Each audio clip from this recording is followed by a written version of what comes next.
Bismillahirrahmanirrahim. Beta, there is another question of lease. Auroch hires out a plant on long-term operating lease on 1st January 2001. On 1st January 2001, it entered into a 7 years lease of mobile crane. The term of the lease are $175,000 payable on 1st January 2001, followed by 6 rentals, $70,000 payable on 1st January 2002 to 2007, 7 installments. The crane will be returned to Auroch on 31st December 2007. The crane cost is $880,000 and the total useful life is 25 years with no residual value. Right? No residual value in the 25 years life. Okay, the requirement is calculate the calculate the annual rental income that will be recognized by Auroch. And the second requirement is first में annual income हमने record करनी है कितनी है, बताना है कितनी. And the second is prepare extracts from annual income statement and the statement of financial position of Auroch from 2001 and 2. Okay, so it's basically it's a 7 years. Yes, it's a 7 years lease, right? Or in this 7 year lease, we are supposed to calculate only prepare only year 1 for the year 1 and 2 income statement and the financial position balance sheet. Okay, and it will be returned to the lesser.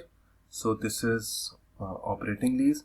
Secondly, the lease time period is for 7 years and the useful life of the asset is 25 years. So again, this is very clear that it's not a financial lease, it's an operating lease, right? So वैसे ही हमारी requirement नहीं है question की, but still we need to know about it कि हमने balance sheet में mention क्या करना है basically.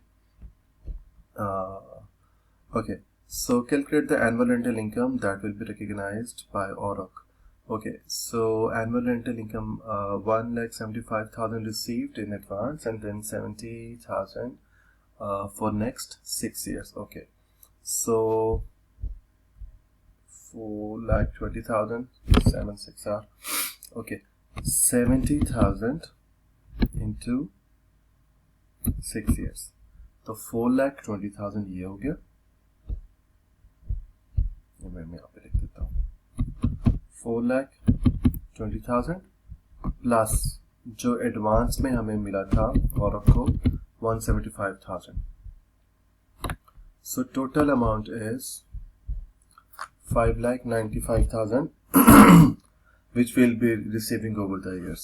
ठीक है, 5,95,000 हमें मिलेगी over the years. और I'm sorry, और ये कॉन्ट्रैक्ट है कितने देर का? 7 years का. तो हम कहते हैं total amount we are going to receive divided by the number of years, the time span up to which we will be receiving the amount. 85,000. तो on average, ठीक है, ये वो बात है जो मैं लास्ट क्वेश्चन में कर रहा था कि ऑन एवरेज हमने जो इनकम अपने पास रिकॉर्ड करनी है वो एक जैसी इनकम अपने पास रिकॉर्ड करनी है. अगर क्वेश्चन को आप पढ़ें तो आपको पता चलेगा, क्वेश्चन में तो लिखा हुआ है the term of the lease are 1,75,000 payable on 1st January, यानी कि 1st जनवरी 2001 को 1,75,000 हमें मिल जाएगा. तो हमें 1,75,000 को अपनी इनकम लिखना चाहिए, लेकिन हम उसको इनकम नहीं लिखेंगे. क्यों? क्योंकि हमारी इनकम कितनी है? 85,000 एनुअल इनकम बनेगी जो हमने रिकॉर्ड करनी है. सबको मिला के जो एडवांस मिलेगा, जो ओवर द इयर्स बाकी मिलेंगे, उन सबको सम अप करके divided by the number of years of the lease 7, तो हमारे पास ये 85,000 आएगा. ये है अमाउंट जो हमारी एनुअल इनकम है, ठीक है, पर एनम के हिसाब से. तो ये हमारी जनाब पहली रिक्वायरमेंट थी. Calculate the annual rental income that will be recognised by the ऑरोक. तो रिकॉग्नाइज कितने से करेगा? चाहे उसने 1,75,000 रिसीव किया, लेकिन 85,000 लिखेगा वो अपने पास इनकम. बाकी क्या होगा? बाकी अभी डिस्कस कर लेते हैं कि बाकी क्या होगा. ओके सो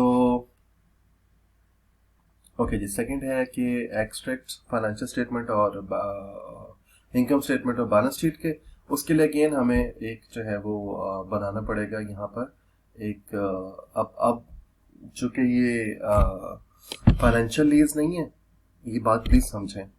जो पिछला क्वेश्चन हमने किया वो फाइनेंशियल लीज का था, तो उसमें जो अमाउंट आ रही थी उसके अंदर दो चीजें थी, प्रिंसिपल अमाउंट और income, rental income, right. Rental income जानी थी इनकम स्टेटमेंट में, और प्रिंसिपल अमाउंट का इफेक्ट हमने देखना था ओपनिंग और क्लोजिंग बैलेंस को एडजस्ट करने के लिए। क्लोजिंग बैलेंस कितना है इस साल का, closing will be opening of next year, ठीक है। तो इसलिए हमने वो स्केड्यूल बनाया था, मैं आपको स्केड्यूल यहाँ पे दिखा भी देता हूँ। इसलिए हमने ये स्केड्यूल बनाया था, ये opening balance, rental income, then cash received and closing balance. क्यों? क्योंकि यहाँ पे मेन पॉइंट क्या था कि इस 2000 के अंदर इंटरेस्ट कितना है और बाकी जो है वो प्रिंसिपल अमाउंट है जो इसमें से लेस करनी है। क्यों? क्योंकि ये फाइनेंशियल लीज थी। फाइनेंशियल लीज होगी तभी तो इस अमाउंट के अंदर कुछ इंटरेस्ट होगा और कुछ प्रिंसिपल अमाउंट होगी, ठीक है। लेकिन अगर फाइनेंशियल लीज होगी नहीं तो ये 2000 पूरे का पूरा क्या है, रेंटल इनकम है। तो हमें ये वाला स्केड्यूल अब बनाने की जरूरत नहीं है। तो आपने स्केड्यूल का रट्टा नहीं मारना, आपने लॉजिकली इन चीजों को लेकर चलना है कि हम करना क्या चाहते हैं। यहाँ पे जिस चीज का हमें हिसाब रखने की जरूरत है ना, वो ये है 175,000, ये जो हमें मिल गया। और हम इसको एज इनकम रिकॉर्ड नहीं कर सकते, लेकिन रिसीव तो हमने कर लिया, रिसीव तो कर लिया, तो कहीं ना कहीं तो रिकॉर्ड किया होगा, ठीक है। तो ये क्या है, ये आपकी आउटस्टैंडिंग इनकम है कि आपने अपने हिस्से का काम अभी नहीं किया, लेकिन आपने पैसे एडवांस में रिसीव कर लिए, ठीक है। इनकम रिसीव्ड इन एडवांस, आपने एडजस्टिंग एंट्रीज में भी केस पढ़ा होगा।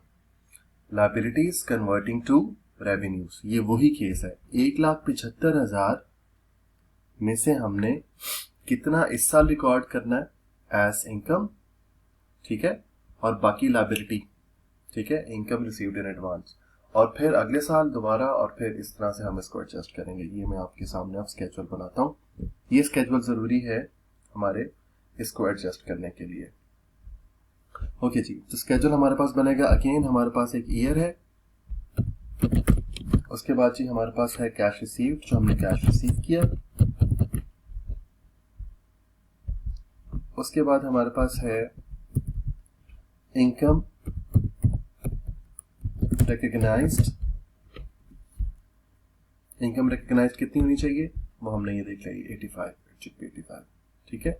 और ये ओवर द ईयर्स एक ही होगी, यानी कि मैं आपके यहाँ पे लिख देता हूँ पहले बेशक अगर आप ये 7 ईयर्स का बनाना है तो ये ओवर द ईयर्स ये 85 ही रहेगी, इट वॉन्ट बी चेंज्ड, ठीक है। जैसे वहां पे 2000 मिल रहा था तो हर साल 2000 मिल रहा था तो 2000 ही लिखना था।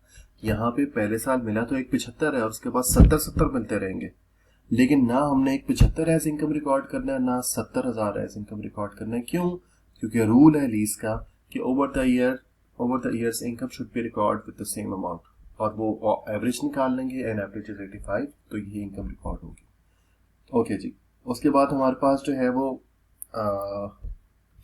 एक हम डिफरेंस का कॉलम बना लेते हैं। वो क्यों बनाएंगे? इस वजह से क्योंकि हमने एडवांस में कुछ रिसीव कर लिया है और उसका डिफरेंस अब यहाँ पे एडजस्ट होता रहेगा। और ये हमारे पास है जी क्यूमुलेटिव डिफरेंस। क्यूमुलेटिव फ्रीक्वेंसी आपने स्टैट्स के इंट्रोडक्टरीज में पढ़ी होगी कि आप डिफरेंस को इकट्ठा करते जाएंगे, सो वो आपके पास क्यूमुलेटिव डिफरेंस आ जाएगा, ठीक है। यहाँ आप इसको क्लोजिंग बैलेंस भी कर लें तो नेवर माइंड कि आपके पास ये जो है ना क्लोजिंग बैलेंस आ रहा है, बट क्लोजिंग बैलेंस यहाँ पे एक्यूरेट टर्म है नहीं, यानी कि logically this is not the closing balance because इससे कोई ओपनिंग नहीं है, ठीक है। So we are just trying to adjust the difference. अच्छा, अब ये ईयर 1 की बात है जी। ईयर 1 में व्हाट वी रिसीव्ड एक्चुअली 175,000, ये क्वेश्चन में लिखा हुआ है।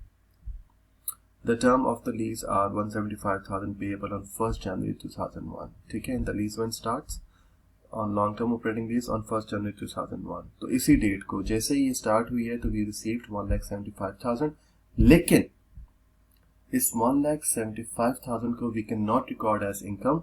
इसमें से इनकम कितनी रिकॉर्ड होगी? 85,000। तो यहाँ पे मैं आपके सामने फॉर्मूला लगा देता हूँ। 175,000 में से this is the amount of income what we are suppose to record as income, और बाकी जो बैलेंस है दैट इज 90,000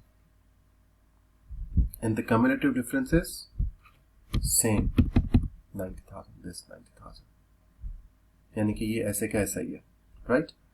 सेकेंड ईयर में क्या होगा, अब हमने कोई ओपनिंग क्लोजिंग यहां से उठा के नहीं करना। बाकी सालों में क्या होगा, बाकी सालों में जी वो कह रहा है कि आपने followed by 6 rentals of 70,000 payable on 1 January 2002 to 2007। अच्छा जी, अब 2002 के अंदर, ये मैं यहाँ पे ईयर ही मेंशन कर देता हूँ आपके आसानी के लिए, 2002, इसके अंदर अब आपने कैश कितना रिसीव करना है, 70,000, लेकिन आपकी इनकम आपने रिकॉर्ड करनी है 85,000। अब ये भी कोई बात है कि कैश 70,000 मिल रहा है और इनकम आप रिकॉर्ड करेंगे 85,000, तो बाकी 15,000 क्या आप अपनी पॉकेट में से डालेंगे? नहीं, आपकी पॉकेट में ऑलरेडी 90,000 मौजूद है जो आपने एडवांस रिसीव किया हुआ है। ये 90,000 इज द लायबिलिटी, ये अनअर्न्ड इनकम थी। अब वो जो केस अगेन मैं आपसे कह रहा हूँ, आप लोगों ने पढ़ा था फाइनेंशियल अकाउंटिंग में या प्रिंसिपल्स अकाउंटिंग में, assets sorry liabilities converting into revenues. तो ये लायबिलिटी है, इसमें से 15,000 जब आप यहां पे डाल देंगे तो ये 85 पूरा हो जाएगा, 70 और 15 85,000, ठीक है। तो आप इसको बेशक ब्रैकेट में मैं इसको ब्रैकेट में कर देता हूं ताकि आपको पता चल जाए कि ये इसमें से निकल रहा है और आपको अब कम्युलेटिव का भी अंदाजा हो जाएगा कि मैं कम्युलेटिव क्यों कह रहा हूं। लेकिन दिस इज 15,000, ओके, सो 90,000 और कम्युलेटिव का क्या है, this plus this is equal to this. तो आप अलजबरा अप्लाई करेंगे तो 90,000 में से 90,000 में जब आप माइनस 15,000 को इकट्ठा करेंगे, जमा करेंगे, तो वो इसमें से लेस हो जाएगा, तो ये 75,000 का बैलेंस बच गया, ठीक है। और अगर आप अलजबरा शलजबरा सबको भूल लें तो सीधी सी बात है, 90,000 आपने लिया हुआ था तो 90,000 वहां से एडजस्ट हुआ, 70 आपको मिल गया। फिर हम कहते हैं जी 2003 के अंदर व्हाट वी रिसीव्ड अगेन 70,000, और यहां से फिर हमने ये पूरा किया 15,000, और अगेन ये 15,000 का डिफरेंस यहां पर आया और यहां से निकल गया, तो अब कितना रह गया 60,000, ठीक है।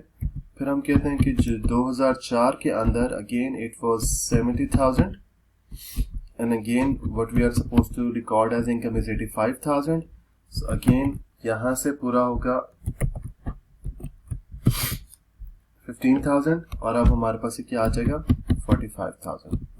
Now we have 2005, again we have 70,000, again what we need to record is 85,000, again 15,000 यहाँ से पूरा होगा, and again what we left with is 30,000, और फिर 2006 की बात आएगी, तो 2006 के अंदर भी हमारे पास 70,000 रिसीव होगा, 85,000 we are suppose to record as income, 15,000 again यहाँ से वी नीड टू एडजस्ट, और ये हमारे पास बाकी 15,000 बच जाएगा। और 2007 में जब हम लास्ट रिसीव करेंगे 70,000 की अमाउंट, तो अगेन 85,000 रिकॉर्ड करना है, तो 15 कहाँ से आएगा, जो यहाँ से हमने ये लिया था, और अब की बार इसका कोई बैलेंस नहीं है, तो ये बात भी यहाँ पे खत्म हो गई। ये बात आपको समझ आई है? ये स्केजुअल जो है बस ये पहली बात ही समझने वाली थी, बाकी तो सारी बातें जो है वो आपके सामने हैं यहाँ पर, मैंने उसी को जो है वो रिपीट किया। तो इसका मैं यहाँ पे क्लोज करता हूँ, ये टाइम खत्म हो रहा है रिकॉर्डिंग का, फिर मैं इनकम स्टेटमेंट और बैलेंस शीट बनाता हूँ आपके सामने आगे। आई होप ये क्लियर हो गया इंशाल्लाह।